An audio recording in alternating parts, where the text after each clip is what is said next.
এই দেখো জোড়া শালিক দেখেছি, তার মানে আজকে আমার দিনটা ভীষণ ভালো যাবে। আর মায়ের মন্দিরে এসেছি, তার মানে তো খুবই ভালো কথা, দিনটা খুবই ভালো। আর আমি কিন্তু এটা মেনে থাকি যে এই দুই শালিক দেখলে আমার দিনটা খুবই ভালো যায়। এখন নামছি গঙ্গার ঘাটে, আর এখন কিন্তু জোয়ার চলছে, আর আমার কিন্তু গঙ্গার জলের ভীষণ প্রয়োজন। তো আমি তো ড্রাম আনিনি, তো এখান থেকে ড্রাম কিনে নিয়ে আর এই সুযোগে একটু গঙ্গার জল, মন্দিরে যেহেতু ফোন অ্যালাও করবে না, এখানে কিন্তু ফোনটা জমা দিতে হবে।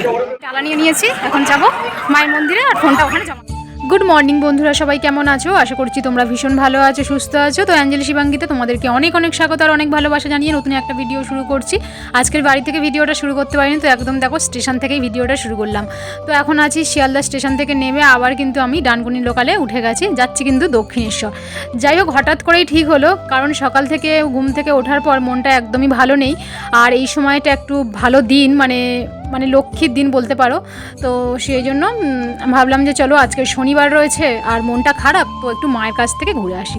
তো একাই কিন্তু বেরিয়ে পড়লাম, তো কাউকে কিছু না জানিয়ে না কিছু বলে একাই দেখো আর চলে আসলাম দক্ষিণেশ্বর স্টেশনে। মেট্রোতে করে আসি, কিন্তু মেট্রো স্টেশনটা আমাদের নিউ গড়িয়া থেকে মেট্রোটা বন্ধ রয়েছে, তো তার জন্য একটু অসুবিধা হয়ে গেল। কিন্তু অসুবিধা না, আমার কাছে মনে হয় যে আমার মেট্রো থেকে মনে হয় এই লোকাল ট্রেনটাই অনেকই ভালো, মানে অনেকটা তাড়াতাড়ি। মানে শিয়ালদা থেকে 4টে স্টেশনের মধ্যে নেমে যাবো, মাঝখানে 3টে স্টেশন।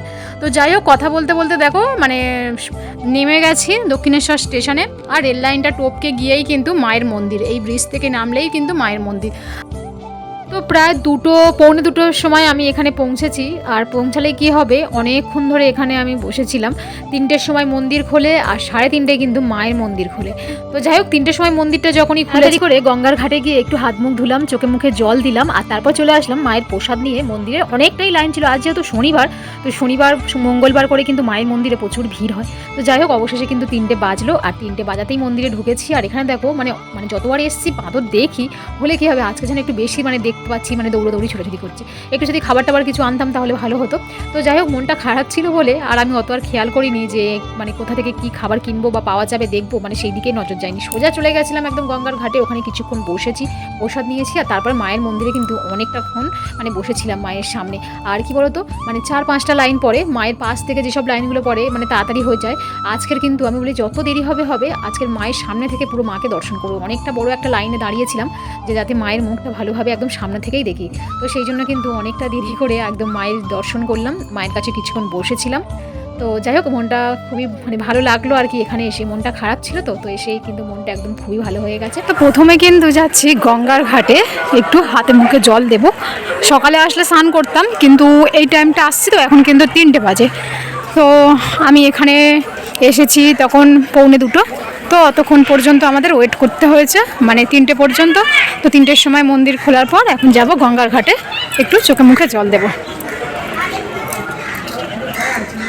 এই দেখো জোড়া শালিক দেখেছি, তার মানে আজকে আমার দিনটা ভীষণ ভালো যাবে। আর মায়ের মন্দিরে এসেছি, তার মানে তো খুবই ভালো কথা, দিনটা খুবই ভালো। আর আমি কিন্তু এটা মেনে থাকি যে এই দুই শালিক দেখলে আমার দিনটা খুবই ভালো যায়। তো কারা জানি না, অনেকে হয়তো ভাবে যে ভুল কথা, কিন্তু আমার এটা মিলে যায় যে যেই দিনে আমি জোড়া শালিক দেখি আমার দিনটা ভীষণ ভালো যায়। তো দেখো, নর্মালভাবে আমি কিন্তু এখানে চলে এসেছি, একটু যে সাজুগুজু করব, যে ভালো শাড়ি পরবো বা ভালো ড্রেস পরবো, সুন্দর করে সেজে গুজে আসবো। ওই যে বললাম মনটা খারাপ ছিল, তার জন্যই কিন্তু সাজুগুজু আমার মাথায় গেছে। তো ডাইরেক্ট চলে আসলাম মায়ের মন্দিরে। তো যাই হোক, এখানে দেখো পরপর যে 12টা মন্দির, তো এটা ভিতরে তো ফোন অ্যালাও নেই। আমি গঙ্গার ঘাটে হাত মুখ ধুতে আসলাম, আর একবার কিন্তু তোমাদের সঙ্গে শেয়ারও করলাম যে এখন নামছি গঙ্গার ঘাটে, আর এখন কিন্তু জোয়ার চলছে, আর আমার কিন্তু গঙ্গার জলের ভীষণ প্রয়োজন। তো আমি তো ড্রাম আনিনি, তো এখান থেকে ড্রাম কিনে নিয়ে আর এই সুযোগে একটু গঙ্গার জল নিয়ে যাব। গঙ্গার জল আমার শেষ হয়ে গেছে, আর মহালয়ার সময় এসেছিলাম তো ভাটা ছিল বলে ভাটা জল নিয়ে নিয়ে এই দেখো জোয়ার চলছে। তো গঙ্গা থেকে একটু চোখের মুখে জল দিয়ে নিলাম, আর দেখলে বললাম না যে দিনটা ভালো যাবে। জোড়া শালিক দেখেছি, ওই যে জোয়ার চলে এসছে, জোয়ারে জল নেব। মহালয়াতে এসেছিলাম গাড়ি নিয়ে, কিন্তু জোয়ারটা ছিল না বলে ভাটা পড়েছিল, ওই জন্য ভাটার জলটা নিয়ে নিই। আর এখন দেখো, এখন ট্রেনে করে এসেছি, এখন জোয়ার। তো এখন তো যতই কষ্ট হোক না কেন আমার তো জল নিতেই হবে, তার কারণ আমার গঙ্গা জল নেই। এই জন্যই বলেছি যে জোড়া শালিক দেখলে আমার দিনটা ভালো যায়। তো যাই হোক, চলো হাত মুখ ধুয়ে নিয়েছি, এখন এবার একটু মায়ের পুজোটা দিব। আর ওখানে জিজ্ঞাসা করলাম, বললো জোয়ারটা 4টে পর্যন্ত থাকবে। চলো, এই যে এখন যাচ্ছি প্রসাদ নিতে। তো চলো আগে পুজোটা দিয়ে নিই। মন্দিরে যেহেতু ফোন অ্যালাউ করবে না, এখানে কিন্তু ফোনটা জমা দিতে হবে। এই দেখো ভগবানের প্রসাদ নিয়ে নিয়েছি, ডালা নিয়ে নিয়েছি। এখন যাব মায়ের মন্দিরে আর ফোনটা ওখানে জমা দেবো। ফোন যেহেতু অ্যালাউ নেই, ফোনটা ওখানে জমা দেবো। মায়ের পুজো দিয়ে এই দেখো এদিকে একটা ড্রাম কিনে নিয়েছি। এখন গঙ্গার জল নেব। এখন কিন্তু জোয়ার চলছে, ভরা জোয়ার।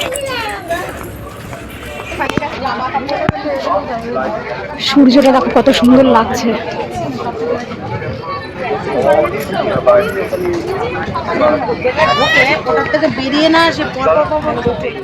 এই মনে হয় প্রথমবার আমি দক্ষিণেশ্বরে এসে মায়ের সামনে আমি অনেকক্ষণ ধরে বসেছিলাম। মানে 4টে-5টা তো লাইন পড়ে, আর মায়ের সামনাসামনি যে লাইনটা ওটা কিন্তু অনেকটা ভিড় হয়। তো আমি আজকে ভাবলাম যে না, আজকের মাকে আমি সামনাসামনি থেকে দর্শন করব।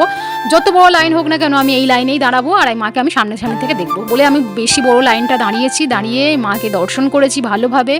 তারপর কিছুক্ষণ মায়ের সামনে আমি বসেছিলাম। আর তারপর দেখো এখন স্টেশনে চলে এসেছি। আর এই লোকাল ট্রেনের টাইমটা কিন্তু প্রায় 45 মিনিট পর পর ট্রেন। তো আমি এখানে এসছি প্রায় কটা বলবো, 5টার আগেই চলে এসেছি, কিন্তু 5টা মানে 26-এ ট্রেন রয়েছে। এই জাস্ট বাড়িতে ঢুকলাম। আর আমি কিন্তু আসার সময় বাজার কলকাতা থেকে আমাদের সোনামায়ের জন্য কিন্তু একটা টুপি নিয়ে এসেছি। এত কিউট টুপিটা কি বলবো। আর মানে আমার দেখেই পছন্দ হয়েছে। আর এই শীতকাল চলে আসছে, ভাবলাম যে চলো সোনামায়ের জন্য একটা টুপি নিয়ে নিই। আর ভাইফোঁটার সময় গিয়ে আসার পথে কিন্তু একটা সোনামায়ের জন্য জামা নিয়েছিলাম। যাই হোক, তোমাদের সঙ্গে আমি ওটাতে শেয়ার করতে পারিনি। তো এখন আমি একটু বসে রয়েছি, হাত মুখ ধুয়ে জামাটা চেঞ্জ করিনি এই কারণে, দাদার সাথে মানে পাঠাবো স্টেশনে গিয়ে সোনামার টুপিটা পাঠিয়ে দেবো। তো সেই জন্য এখন বসে রয়েছি আর মেয়ের সাথে একটু গল্প করছি। আর মেয়ে তো খুবই পছন্দ হয়েছে টুপিটা, দেখো কি বলে। তোকে কিনে দেবো, তোর ওই টুপি তোর হবে পাগল। হ্যাঁ, তোমরা দেখতে সুন্দর লাগছে না? তুই দেখা এরকম ভাবে, আমি তো ভালো করে দেখাতে পারিনি। এই দেখো টুপিটা, এই দাঁড়া দাঁড়া, এই যে টুপিটা কিনেছি, তো এই টুপিটা দিতে যাব, সেই জন্য স্টেশনে আবার যেতে হবে। আর এখন বাজে কটা? 7টা 15। দাদা যে হ্যাঁ চুষবে তো। আর যে দাদার কাছে পাঠাবো, ওই দাদা মানে আমাদের স্টেশনের ট্রেনটা ঢুকবে এখনো একটা আছে ওখানে ছোটবেলার। হ্যাঁ, তো এখন 7টা 15 বাজে, দাদা কিন্তু স্টেশনে ঢুকবে 8টা 20-তে। তো একটু বসি, একটু কিছু খাই, তো তারপরে বেরোবো আর কি। যাই হোক চলো, টুপিটা কেমন হলো অবশ্যই কমেন্ট। স্টেশনে গিয়ে দাদার কাছে মেয়ে টুপিটা পাঠিয়ে দিলাম। আর তারপর দেখো ফুচকা নিয়ে যাচ্ছি মেয়ের জন্য। আর আমি কিন্তু ফুচকা দোকান থেকেই খেয়ে এসেছি, আমার বাড়িতে একদম ভালো লাগে না ফুচকা খেতে। আর ঠাকুরের জন্য একটা অগুরু নিয়ে যাচ্ছি। তো যাই হোক, আজকের ভিডিওটা এখানে এন্ড করবো। আবার একটা নতুন সুন্দর ভিডিওতে দেখা হবে। আজকে টাটা, গুড নাইট।